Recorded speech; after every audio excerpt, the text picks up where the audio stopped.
Saturday माने movie night high आमे रहूँ नाइरोबी रे एमती तो संजीत आसी ही सांग होकि लंच करूँ किंतु आसवाक लेट हो जाता तो बाबा को आग खाइबा देती आउे आम लंच करूँ। तो आज लंच रे अच्छी भात मसुर अमृतभंडार डालमा आलू बघरा दही आ पांपड़।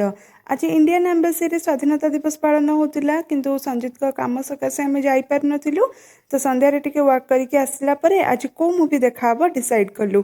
एमती तो संजीत कर सबुदिन ऑफिस टाइम 7टा ରୁ 7:30 भितर आपाई जल्दी डिनर सारिकी जल्दी शोया हुए किंतु शनिवार दिन तार टेंशन न थाए।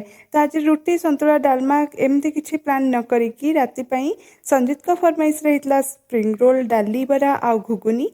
आग तो ये घुगुनी बनई देते आ गोटे सैड्रे स्प्रिंग रोल। अच्छा स्प्रिंग रोल मुझे फ्रोजेन वाला नहीं प्रथम डिफ्रोस्ट करके फ्राए करुच्ची।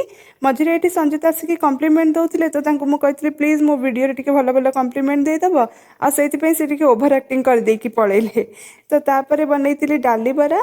हाँ हाँ यार बैटरटा टे अधिका हो जानी सबको मुझे डाली बरा करी किछिटा रखीदेवी पछरे जोटा कि बेसन तरकारी बनइबारे मते हेल्प हम। तो ये संजीत पलि आसी से फ्राए करदे आ जहाँ सब बासन पड़ता मजा मजी करदे कहीं काली संडे आउ सनाईडा काली छुट्टी से आसबेनी। अच्छा ये आम कौ मूवी देखुचु आपड़ कहींपारे कि आज ब्लॉगटा एतिकी रोची। जय जगन्नाथ।